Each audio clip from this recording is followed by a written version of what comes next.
Hello मेरे प्यारे साथियों, अभी हम लोग ज्योग्राफी के चैप्टर 1 के बारे में डिस्कशन कर रहे हैं। ज्योग्राफी का चैप्टर 1 मेनली 3 टॉपिक के बारे में चर्चा करता है। जो पहला टॉपिक है वो है नदी, दूसरा टॉपिक है हमारा हिमनद, तीसरा टॉपिक है वायु।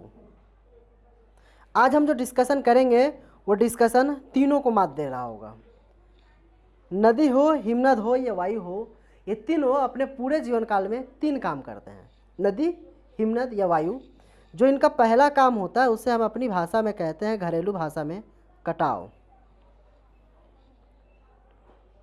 जो इनका दूसरा काम होता है उसे हम कहते हैं बहाव, और जो इनका तीसरा काम होता है उसे हम कहते हैं जमाव। इसी को किताबी भाषा में हम बोलते हैं अपर्दन।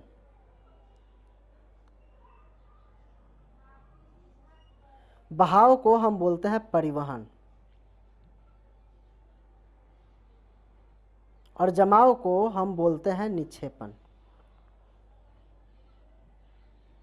इंग्लिश में अगर बात करें तो इसी कटाव को, इंग्लिश में अगर हम बात करें तो हम इसी कटाव को बोलते हैं इरोजन। बहाव को हम बोलते हैं ट्रांसपोर्टेशन,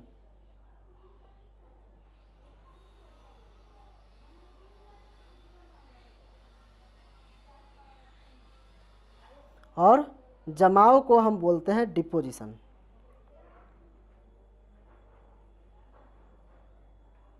बहुत बार एमसीक्यू में शॉर्ट क्वेश्चंस के तरह से आता है कि नदी की कितनी अवस्थाएं होती है या नदी के कितने कार्य होते हैं। 3, कटाव, बहाव, जमाव। हिमनद की कितनी अवस्थाएं होती है? 3, कटाव, बहाव, जमाव। वायु की कितनी अवस्थाएं होती है? 3, कटाव, बहाव, जमाव। इसी को, कटाव को ही हम शॉर्ट किताबी भाषा में हम बोलते हैं अपर्दन, बहाव को बोलते हैं परिवहन, जमाव को बोलते हैं निक्षेपण। इंग्लिश में बोलते हैं इरोजन, ट्रांसपोर्टेशन और डिपोजिशन। अगर पेपर मेकर अगर बहुत अच्छे मूड में है, अगर बहुत खुश मूड में है, हमें जानते हैं कि ज्योग्राफी के चैप्टर 1 से एक कंफर्म क्वेश्चन हमें मिलेगा 5 मार्क्स का।